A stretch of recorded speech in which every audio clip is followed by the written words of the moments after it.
It's officially spring. And I am so happy because I live in New York in the Northeast. And boy, did we have a pretty rough winter. It was pretty intense. A lot of negative wind chill days and feet of snow. But now that I have sun shining through my window and blue in the sky, we're all getting pretty happy over here. Which has to do with today's message, which I received in a quick meditation. And that message is this. Our lives are gardens. Each individual soul on this earth is a garden. And each flower in the garden represents an aspect of our growth. Our growth that we are refining, that we are aligning to, that we are finding clarity in.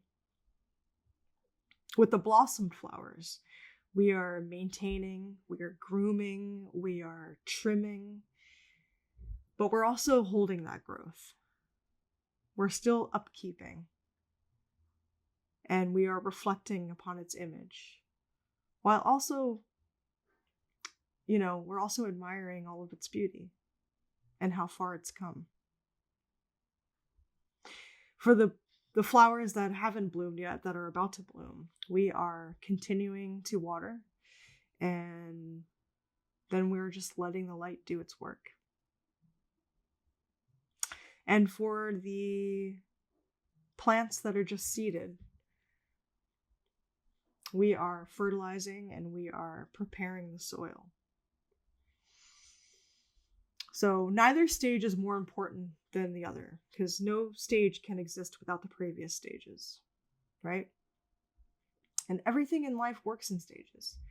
I would say that the most prevalent theme in existence are cycles. And cycles need room. Cycles need room to breathe. Cycles need room to flow. So, sometimes as humans, we get really bogged down. We get really upset that we're not perfect, that we haven't accomplished all of the growth that we've set out to. But I'll say this. Just because your flower hasn't bloomed doesn't mean you can't see the plant in the garden. We're still aware of each stage. And, while one flower becomes fully bloomed by our direct energy and momentum, we continue tending our energy into refining the rest of them. While still, like I said, still holding the growth for the fully bloomed ones. So refining our garden is really about awareness, momentum, and patience. Awareness, momentum, and patience. So it's important to remember that not every flower blossoms on the first day of spring. Not every flower blossoms on the first day of spring. And the cycle even continues. It continues past full bloom.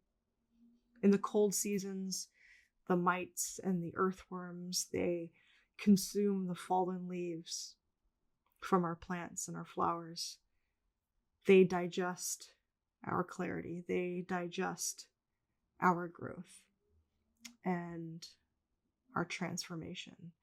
And they, in turn, transform that growth and clarity into nutrients, which grow into strong and healthy plants in the season that follows.